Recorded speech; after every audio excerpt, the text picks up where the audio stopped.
오늘 말씀은 교회에 관한 말씀입니다. 오늘 이 자리에는 누구보다도 교회를 사랑하고 또 이미 교회 안에 속하여 신앙생활을 하고 있는 많은 성도님들이 모여 있습니다.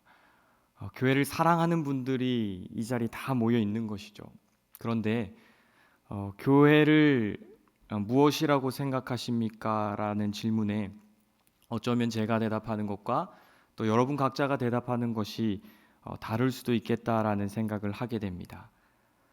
교회는 계속 개혁되어져야 한다라고 한 종교 개혁자가 말했습니다. 교회는 날로 날로 새로워져야 합니다. 그러나 그럼에도 불구하고 그 새로워져야 하는 교회의 모델이 있습니다. 그것은 바로 기록된 하나님의 말씀이 우리에게 계시하여 주신 교회입니다.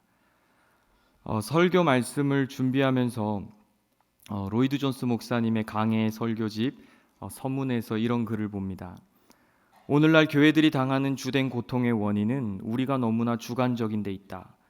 우리 자신들에게만 관심을 기울이며 너무나 자기 중심적이라는 사실 때문에 우리는 하나님을 망각하고 우리 자신들에 대하여 너무 과민한 나머지 비참해지게 되었고 곤고하게 되었고 우리의 시간들은 슬픔과 비참함 속에서 허비하게 되었다.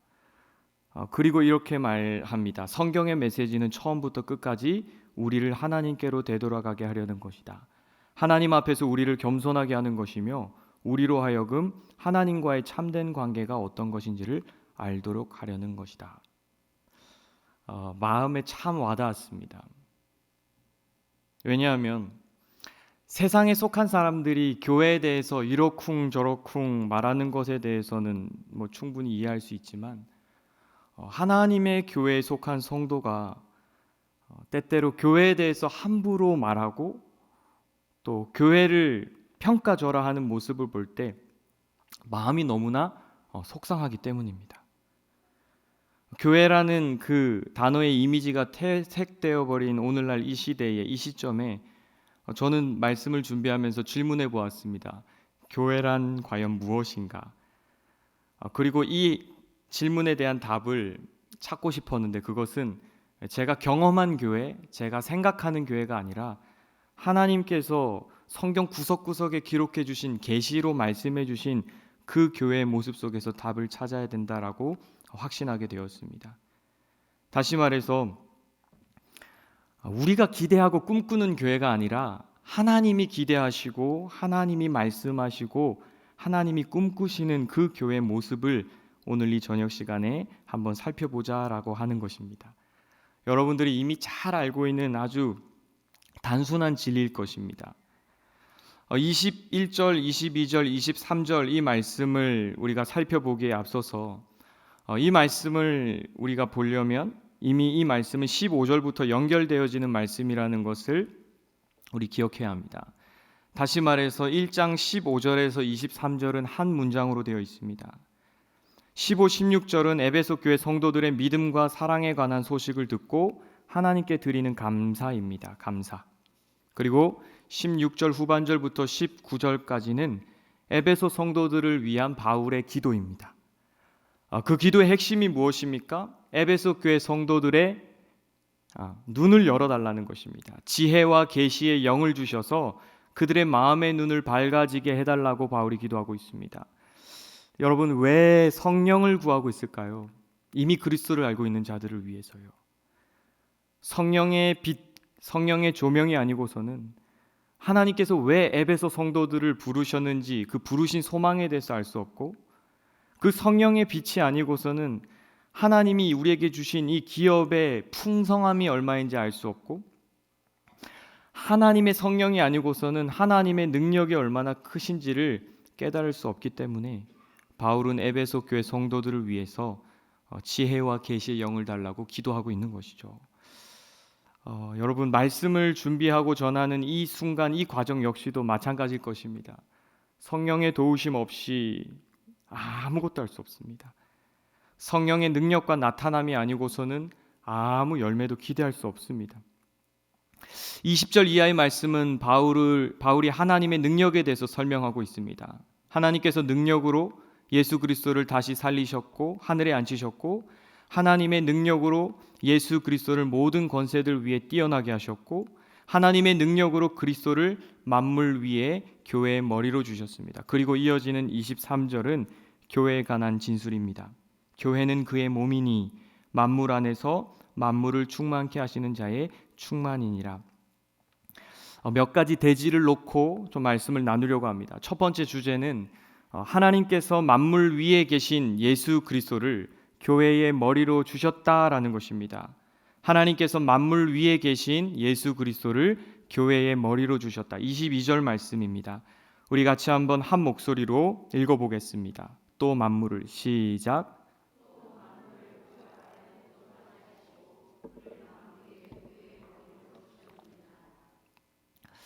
네, 여러분 본문을 직역하면 이렇습니다.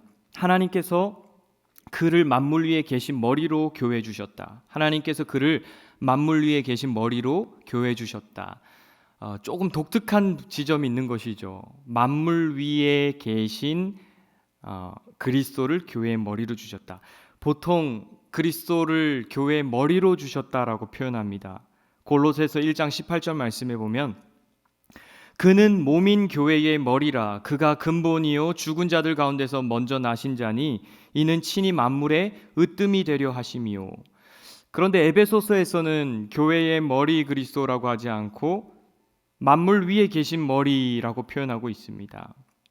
문맥을 우리가 헤아려 볼 때 무엇을 지금 말하고 싶은 걸까요? 예수 그리스도를 만물이 복종하고 경배해야 하는 만물의 머리로 지금 소개하고 있는 것입니다. 뒤집어 말하면 온 세상의 우주 가운데 만물 가운데 예수 그리스도께서 통치하시는 권세를 가지신 분이라는 것입니다. 여러분, 세상을 다스리는 이 권세는 원래 누구에게 주어진 것이었습니까? 네, 사람에게 주어진 것이었습니다. 우리가 창세기 1장 말씀에 보면 하나님이 그들에게 복을 주시며 그들에게 이르시되 생육하고 번성해서 땅에 충만해서 뭐하라고 하셨죠? 다스리라고 했습니다. 첫째 아담에게 주신 사명이 이 세상을 통치하는 것이었습니다. 그런데 잘 알고 계신 것처럼 첫 번째 아담은 실패했습니다. 그런데 오늘 이 성경에 기록된 두 번째 아담으로 오신 예수 그리스도께서 이 실패를 바로 잡으신 분이십니다. 하나님이 주신 그 능력으로 예수님은 온 세상을 다스리십니다. 그리고 다스리고 계십니다. 이 세상의 그 어떤 힘, 그 어떤 권세보다 예수님께서 더 강한 권세를 가지고 계십니다. 하나님께서 이 세상과 오는 세상의 가장 강한 통치자로 그리스도를 세우신 것입니다. 그래서 바울은 빌립보서 2장에서 이렇게 표현했습니다. 하나님이 그를 지극히 높여 모든 이름 위에 뛰어난 이름을 주사 하늘에 있는 자들과 땅에 있는 자들과 땅 아래에 있는 자들까지도 모든 무릎을 예수의 이름에 꿇게 하시고 모든 입으로 예수 그리스도를 주라 시인하여 하나님 아버지께 영광을 돌리게 하셨느니라.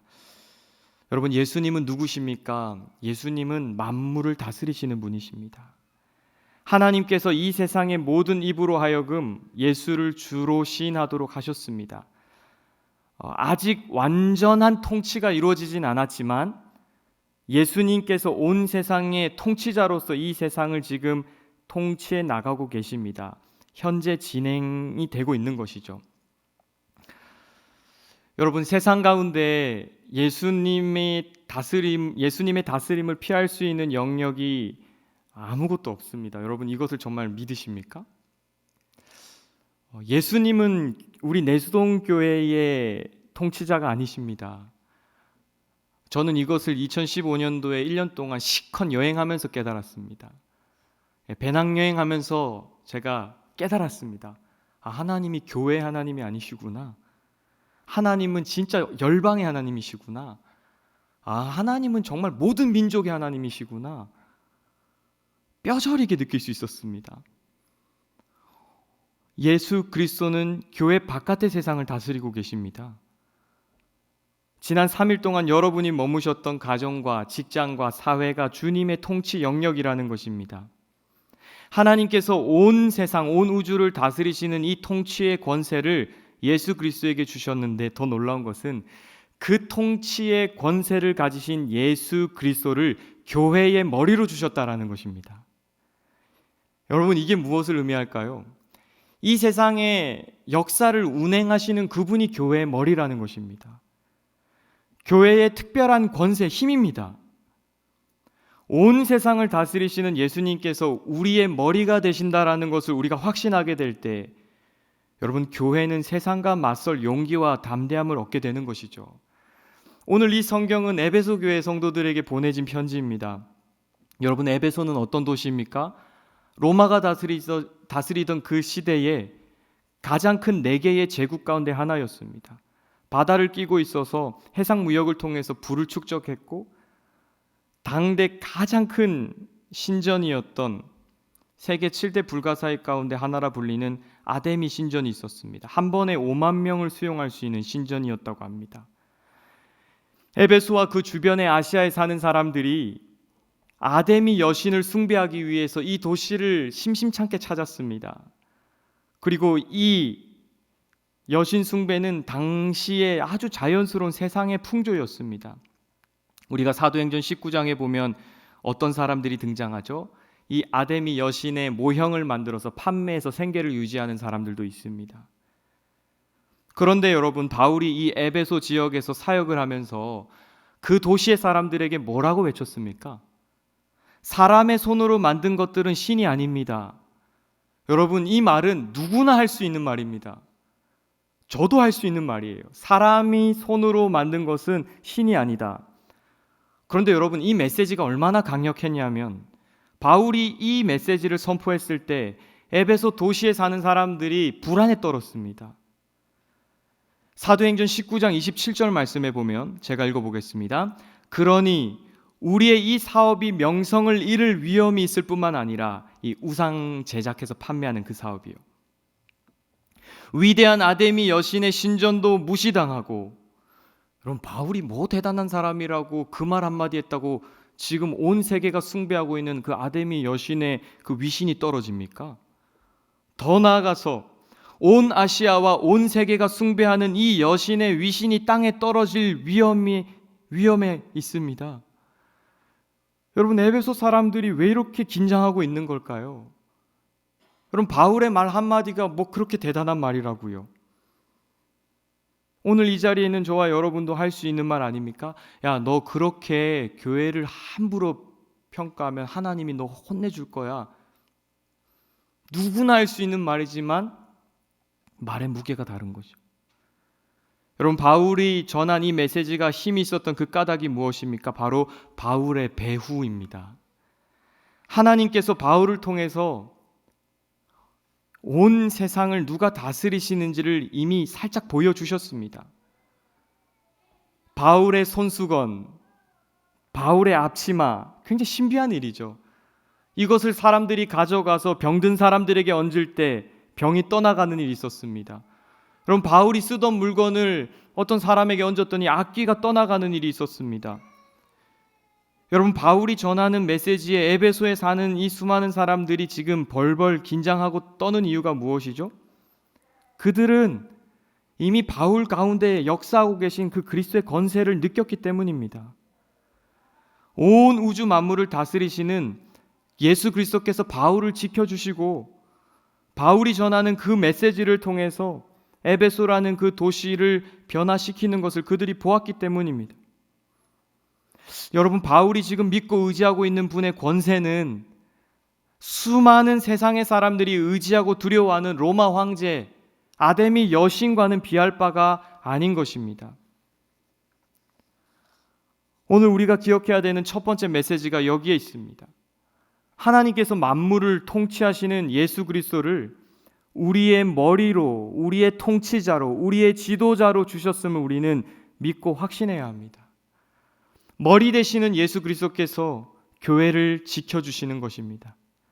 만물을 통치하시는 예수 그리스도께서 우리를 통해서 우리의 가정과 직장과 이 세상을 다스리시며 회복시켜 나가시는 것입니다.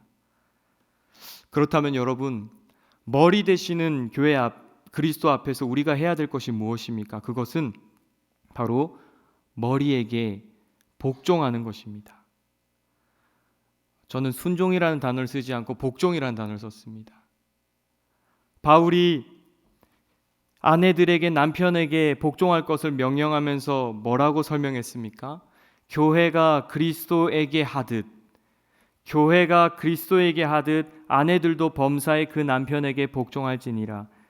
여기 사용된 이 헬라어 복종이라는 단어는 자발적으로 자신을 복종시키다 혹은 스스로 지도자의 명령에 따르다라는 의미입니다. 교회는 온 세상을 다스리시는 예수님, 다시 말해 교회의 지도력을 행사하시는 그 예수님 권위를 인정하며 그분께 마땅히 자발적으로 복종해야 하는 것입니다. 여러분, 교회가 그리스도에게 복종하지 않을 때 세상이 교회를 우습게 여깁니다. 교회가 그리스도에게 순종하지 않을 때 세상이 하나님의 교회를 우습게 여깁니다. 여러분, 교회는 사람이 운영할 수 있는 그런 회사가 아닙니다. 교회는 경영되어지는 곳이 아니라 그리스도에게 복종되어지는 곳입니다.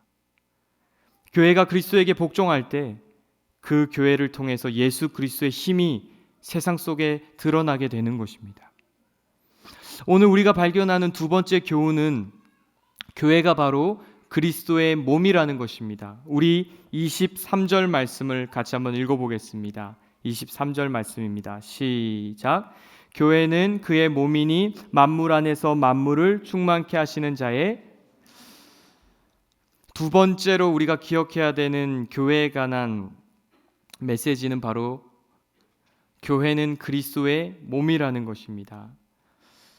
여러분, 교회가 그리스도의 몸이라는 것은 교회가 그리스도 예수님과 분리될 수 없다라는 것을 말합니다. 그리스도와 분리된 교회는 더 이상 교회일 수가 없습니다. 한번 머릿속으로 상상해 보시기 바랍니다. 머리가 없는 몸 혹은 몸이 없는 머리를 상상해 보시기 바랍니다. 머리와 몸은 서로를 필요로 합니다. 그리고 연결되어 있을 때 의미가 있습니다. 에베소서 4장 16절에서 바울은 이렇게 설명합니다. 그에게서 온 몸이 각 마디를 통하여 도움을 입음으로 연락하고 상합하여 각 지체의 분량대로 역사하여 그 몸을 자라게 하며 사랑 안에서 스스로 세우느니라. 여러분, 몸은 머리에 연결되어 있는데 교회의 머리 되시는 연결되신 예수 그리스도께서 무엇을 하십니까? 연결되어 있는 그 몸된 교회를 성장시키는 역할을 하신다라는 것입니다. 고대 의사들은 머리가 몸을 지배할 뿐만 아니라 감정과 운동과 의지의 원천으로서 몸에 필요한 모든 것을 공급해 주는 것으로 생각했다고 합니다. 우리 몸의 신체는 다 연결되어 있습니다. 저마다의 기능과 쓰임이 있습니다. 그런데 여러분, 우리 몸에서 가장 중요한 기관을 우리가 꼽으라면 무엇일까요? 바로 머리입니다. 여러분, 새끼손가락을 다치는 것과 머리를 다치는 것은 조금 다른 의미입니다. 머리에 큰 충격이 가해져서 뇌를 다칠 경우에 우리의 몸은 제대로 기능할 수 없습니다. 우리 몸의 모든 신경이 두뇌와 연결되어 있기 때문입니다. 뇌가 죽은 상태. 여러분, 뇌가 완전히 죽으면 어떤 일이 벌어지죠? 우리가 지금 의식하지 않아도 저절로 할 수 있는 건 호흡하고 있습니다. 그러나 뇌 전체가 마비되면 당연한 것처럼 여겨졌던 호흡하는 것조차 불가능합니다.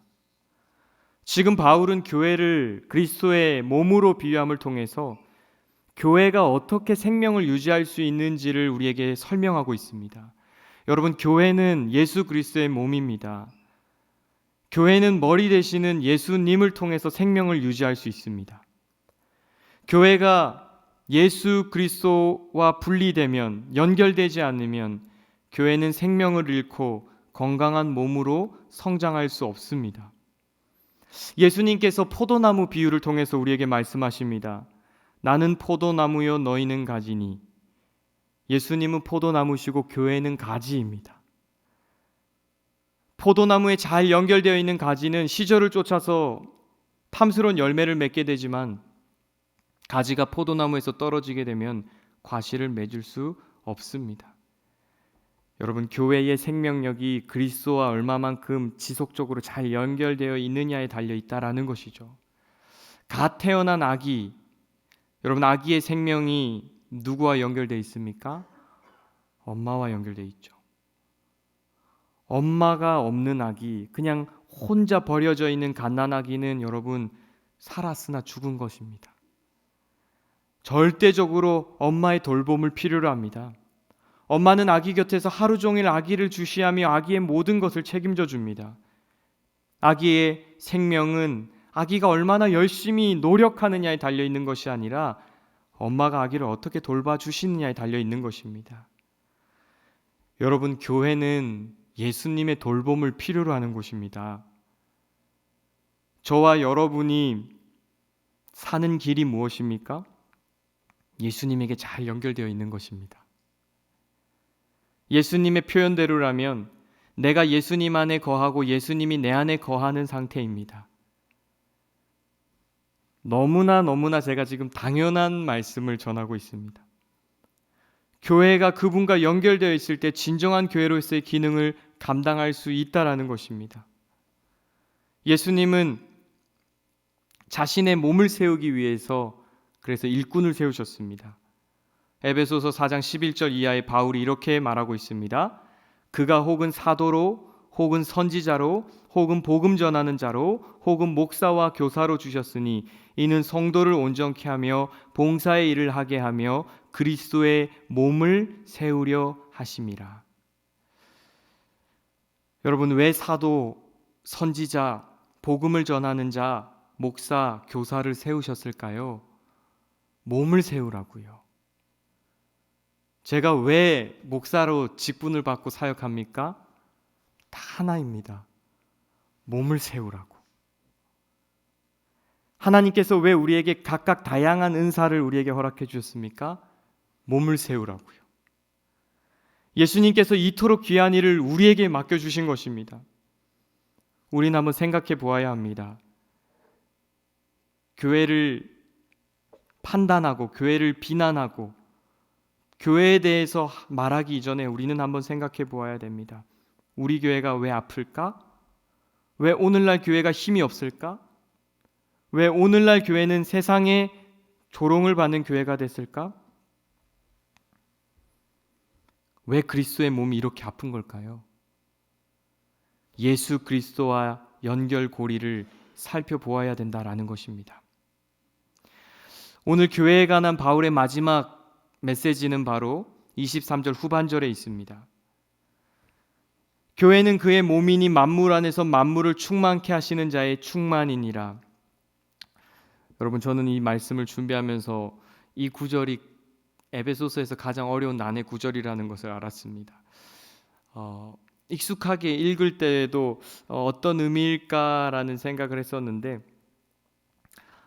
여러분은 어떻게 이 말씀이 다가오십니까? 만물 안에서 만물을 충만케 하시는 자의 충만이다. 본 구절을 주석서마다 적어도 한 두세 가지로 해석을 하고 있습니다. 그런데 본 구절을 오해하면 이렇게 해석할 수 있습니다. 교회가 그리스도를 충만하게 한다. 교회가 그리스도를 충만하게 한다. 여러분, 정말 그렇습니까? 교회가 그리스도를 충만하게 할 수 있습니까? 그렇지 않습니다. 신약 성경 어디에도 예수님이 부족해서 교회가 예수님의 부족함을 채워줘야 된다라고 언급하는 구절이 아무 곳에도 없습니다. 오히려 골로새서에 보면 하나님의 충만이 그리스도에게 부어졌다라고 말씀하고 있습니다. 그런 면에서 그리스도 안에 우리는 하나님의 영광을 보고 그리스도 안에서 하나님의 그 신성이 충만함을 우리는 발견합니다. 예수 그리스도는 교회 없이도 스스로 완전하신 분이십니다. 그렇다면 우리가 이 본문을 어떻게 이해할 수 있을까요? 충만하게 되어져야 하는 것이 바로 예수 그리스도가 아니라 바로 교회, 에베소 교회라는 것입니다. 지금 이 편지를 수신하고 있는 에베소 교회가 충만해져야 된다라는 말씀입니다. 어디까지요? 그리스도의 장성한 분량에까지. 후반절에 보면 술 취하지 말고 성령으로도 충만하게 되어져야 된다라고 바울이 말씀합니다. 여러분, 교회는 어떤 곳입니까? 교회는 무엇입니까? 예수 그리스도의 몸인 동시에 예수 그리스도로 인해서 충만하게 되는 곳입니다. 다시 말해서 예수 그리스도의 충만이 가장 많이 그리고 강력하게 드러나는 곳이 바로 교회이며 교회이어야 되는 것입니다. 교회를 다니는 사람들의 삶 가운데 날마다 그 그리스도로 말미암은 충만이 나타나고 드러나게 되어져야 된다라는 것입니다.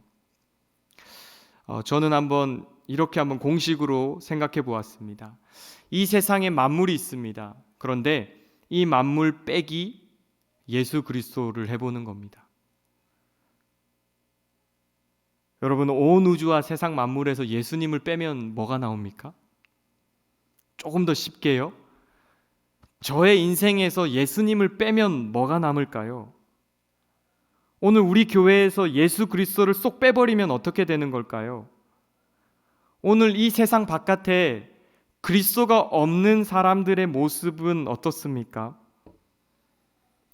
여러분, 충만을 이해하기 위해서 여러분 충만하지 않은 사람들을 생각해 보십시오. 참 바울이 친절하게도 에베소서 2장을 그렇게 시작하고 있습니다. 너희의 허물과 죄로 죽었던 너희를 살리셨도다. 여러분, 충만이 없는 사람들 과거의 모습을 한번 보십시오. 2절 3절 말씀. 그때에 너희가 그 가운데서 행하여 이 세상 풍속을 좇고 공중의 권세 잡은 자를 따랐으니 곧 지금 불순종의 아들들 가운데서 역사하는 영이라. 전에는 우리도 다 그 가운데서 우리 육체의 욕심을 따라 지내며 육체와 마음에 원하는 것을 하여 다른 이들과 같이 본질상 진노의 자녀이었더니. 여러분, 그리스도 바깥에 있는 사람들의 모습입니다. 여러분, 충만을 경험하지 못한 사람들의 모습입니다. 어떻습니까? 욕심을 따라 삽니다. 그리고 마음이 원하는 것을 따라 행합니다. 한 번도 충만을 경험해 보지 못했기 때문입니다. 오늘 바울이 우리에게 무엇을 다시금 확인시켜 주고 있습니까? 교회는 충만한 곳입니다. 교회는 충만이 흘러 넘치는 곳입니다. 그 충만은 예수 그리스도로부터 주어지는 것입니다. 저는 한 달에 한두 번씩 낙도 선교회 목사님으로부터 사역에 대한 그런 소식을 듣습니다. 낙도 무태에서 떨어진 외딴 섬.